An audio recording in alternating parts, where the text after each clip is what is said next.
video, I'm going to talk about black magic once again. 10 years ago, if someone mentioned that word around me, I would think of some little mama down south that you had to be afraid of, right? Like, I didn't know anything about black magic. It wasn't until I started working with a healer in 2015 for 10 years. You know, I went to her a year after I attempted to commit suicide and Archangel Michael appeared. When I told her this, you know, she became jealous of my ranking in the afterlife and some of the visitations that I've had in this one.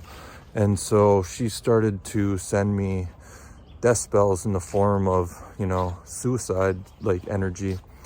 And it ended up going back to her son, and her son ended up committing suicide. And ever since then, you know, I've just learned so much about black magic that it kind of blows my mind. One of the things that people need to know is that free will down here is very important. And I highly recommend whoever you pray to, whether it be Jesus, Archangel Michael, Shiva, whatever, it's very important with your free will that you protect yourself from black magic, because this woman who sent me the death spells was actually successful in the past for eliminating people from this place. So you should use your free will to say, you know, no weapon formed against me shall prosper, as well as call on the being that you pray to, ask them for protection, learn about return to sender, learn about transmuting negative energy that's being sent your way, learn about that kind of stuff, because, you know, Jesus and the angels and our guides are great, but the more you ask, the more potent that becomes. That's why prayer is so important, because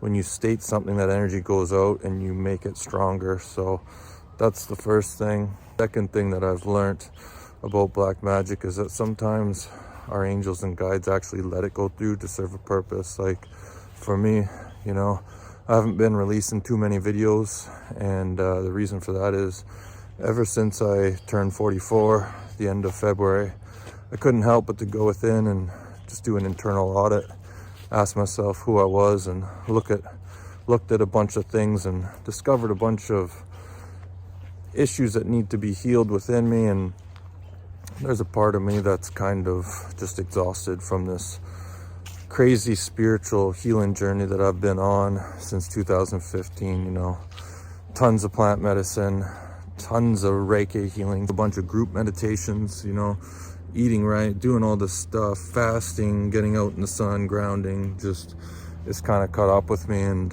I need to take a break. And as I'm trying to figure out who I am, I feel like I don't know what kind of videos I really want to be putting out. And during this time, some of my fans have been sending energies to my throat chakra to have it shut down so that I stop speaking the truth. And my angels and guides have actually allowed some of that to come through, because during this time they know that I need it to just go within and you know, do some healing and just rest in general. So another thing I learned about black magic. That's all I got. Thanks to all my subscribers and people who like and comment. Appreciate it.